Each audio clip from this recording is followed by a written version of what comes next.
Push is coming to shove in Syria. Turkey and the US, Russia, Israel and multiple militant factions all skirmishing in the country, and previous motives for warring are fading into oblivion.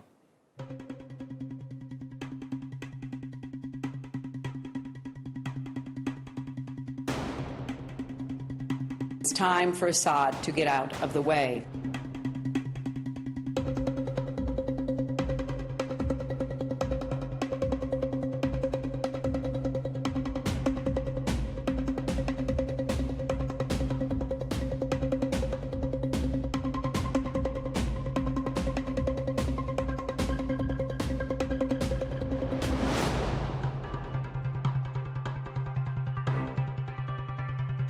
We have won against ISIS. We've beaten them, and we've beaten them badly. All that is a thing of the past now, as new goals vividly take shape. The latest fighting in Idlib is a mere accessory to the geopolitical carnage as global and regional superpowers are sparring with each other for dominance. Ideological and moral borders are blurred, with Turkey, a NATO country, teaming up with terrorists to push Syrians out of their own province. The Idlib operation is imminent. In particular, we will not leave Idlib to the regime, which has not yet understood our country's determination on this issue and those who are encouraging it. We are committed to making Idlib a safe place for both Turkey and the people of the region at all costs. Militants shamelessly boasting Turkey-provided APCs coming en masse, covered by Turkish artillery fire. Russia's Air Force joins the party, together with Syrians repelling the onslaught, as Moscow officially asks Ankara to hold its fire. And so it does. To prevent militants from moving deeper into Syrian territory, Su-24 aircraft of the Russian Air Force, at the request of the Syrian command, have carried out airstrikes against the advancing armed terror groups.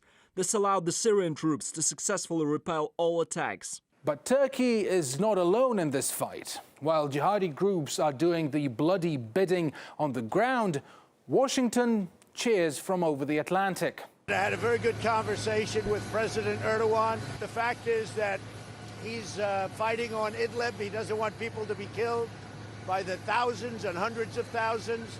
The United States will continue to coordinate with Turkey on diplomatic approaches to restore a ceasefire to the Idlib de-escalation zone and achieve a pullback of Assad regime forces to the 2018 Sochi ceasefire lines. The US has its own stake in the Syria war, and it has its eye on very particular and, well, predictable prizes, from geopolitical dominance to, well, oil.